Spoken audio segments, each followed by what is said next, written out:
قصے آدم اور ابلیس کے حوالے سے بھی دھروو راٹھی نے تفصیلی گفتگو کی، لیکن وہی سب جو جیوز اور کرسچنس کے ہاں پایا جاتا ہے وہ بیان کیا، اور عجیب بےہودہ قسم کی تصویریں بھی اس میں دکھائیں.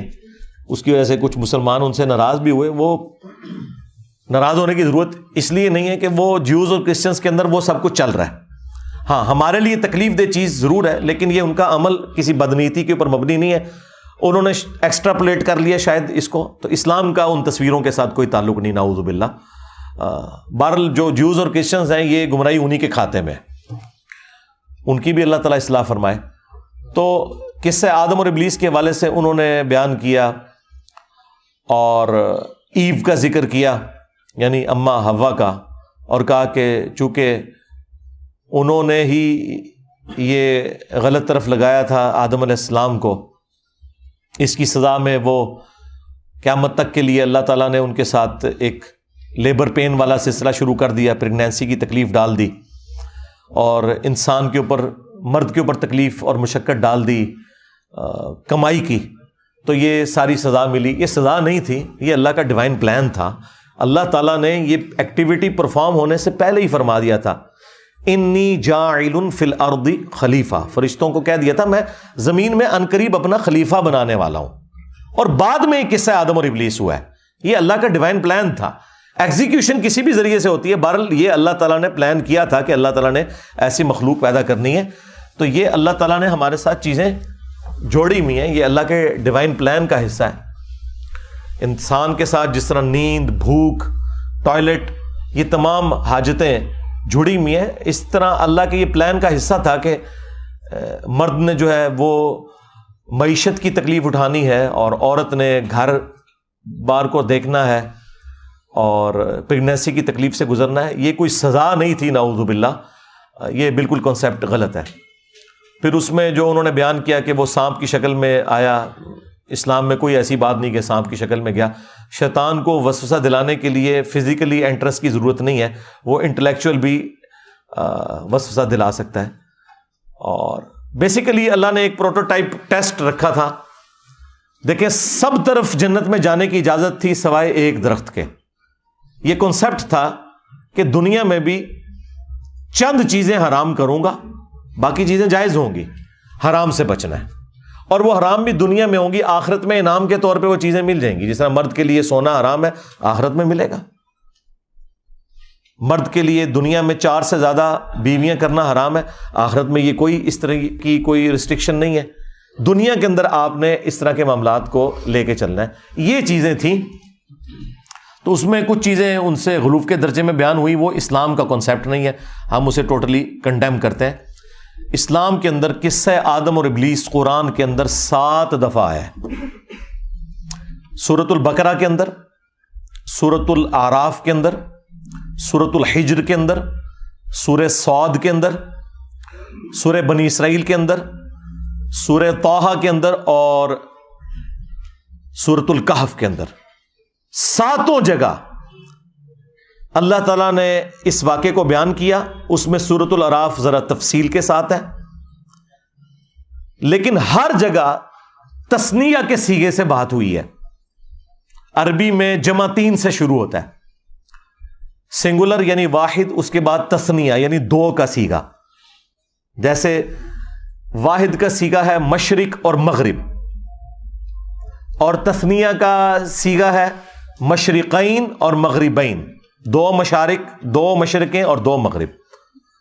اور جمع کا صیغہ ہے مشارق اور مغارب، 2 سے زیادہ مشرقیں اور 2 سے زیادہ مغربیں. 360 مشرق اور 360 کے قریب یا 365 کہہ لیں مغرب ہوتے ہیں نا. روزانہ ہلکا سا سورج ٹلٹ ہو کے طلوع ہوتا ہے ود رسپیکٹ ٹو زمین. وہ سائنٹیفک پوائنٹ آف ویو سے نہیں میں بات کر رہا، یعنی کامن آبزرویشن کے پوائنٹ آف ویو سے بات کر رہا ہوں. تو 365 مشرق ہوتے ہیں اور 365 مغرب. تبھی تو گریجولی سردیوں میں یہاں سے سورج نکل رہا ہوتا ہے. یہ میرے پیچھے اس اینگل پہ مغرب ہے، تو آپ گرمیوں میں دیکھیں تو آج کل یہاں پہ آ چکا ہوگا سورج. پھر اس کا ٹریک لمبا ہو جاتا ہے ود رسپیکٹ ٹو زمین کی میں بات کر رہا ہوں، ورنہ سورج نہ تو نکلتا ہے نہ غروب ہوتا ہے. تو قرآن حکیم میں قصہ آدم اور ابلیس میں تثنیہ کا صیغہ آیا ہے، ان دونوں نے یہ کیا، ان دونوں نے یہ کیا، ان دونوں کے ساتھ یہ ہوا. کہیں ایک جگہ بھی ایسی نہیں ہے جہاں پہ اللہ تعالیٰ نے حضرت حوا کو، ایو کو سنگل آؤٹ کیا ہو کہ یہ ایو نے سارا کام خراب کیا ہے. دونوں نے کیا. تو اسلام میں بالکل ایسا کوئی کانسیپٹ نہیں ہے، نعوذ باللہ من ذالک، کہ یہ حضرت آدم علیہ السلام اس میں بری ذمہ ہے اور یہ سارا قصور جو ہے وہ ایو کا ہے. اسلام اس کانسیپٹ کو نہیں مانتا. ہاں مشورہ اگر دینے والی بات ہے وہ الگ بات ہے، کیا تو حضرت آدم علیہ السلام نے اپنی مرضی سے.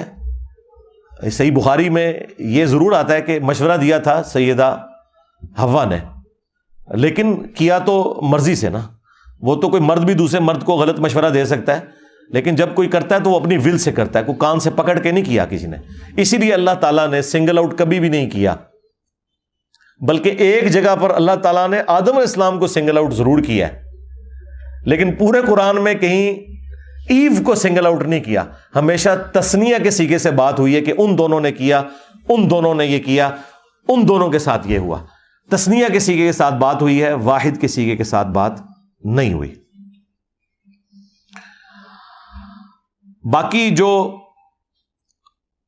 اسلام میں ماں باپ کا کانسیپٹ ہے عزت کا، وہ صرف اس وجہ سے نہیں ہے کہ ماں باپ مشقت اٹھاتے ہیں اولاد کے لیے، بلکہ اللہ تعالیٰ نے یہ ڈیوائن حق اپنی طرف سے رکھا ہے. قرآن حکیم میں 4 جگہ اللہ تعالیٰ نے توحید کے بعد ماں باپ کے حق کا ذکر کیا ہے. ٹاپ آف دا لسٹ جو 10 کمانڈمنٹس آئی ہیں سورہ بنی اسرائیل میں، جو قرآنک ورژن آف 10 کمانڈمنٹس ہیں، اس کے سٹارٹ میں آیا وَقَضَىٰ رَبُّكَ أَلَّا تَعْبُدُوا إِلَّا إِيَّاهُ، اور تمہارے رب نے یہ بات طے کر دی تھی کہ مت پوجنا کسی کو سوائے اس کے، وَبِالْوَالِدَيْنِ إِحْسَانًا، اور والدین کے ساتھ احسان کرنا.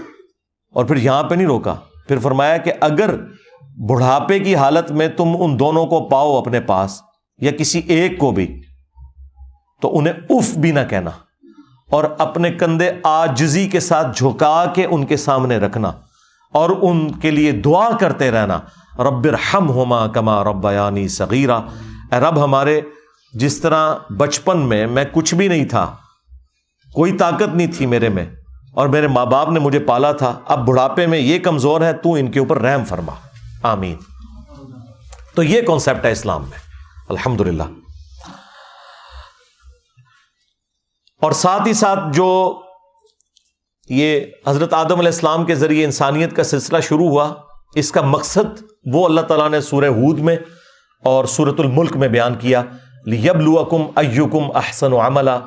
یہ ہم نے ساری کی ساری کائنات اور تمہیں اس لیے پیدا کیا تاکہ ہم تمہیں جانچیں تم میں سے کون نیک اعمال کرتا ہے. قیامت کے دن جو نیک اعمال کرنے والے ہیں ان کے لیے جنت، اور جو برے اعمال کرنے والے ہیں ان کے لیے جہنم. اللہم اجرنا من النار.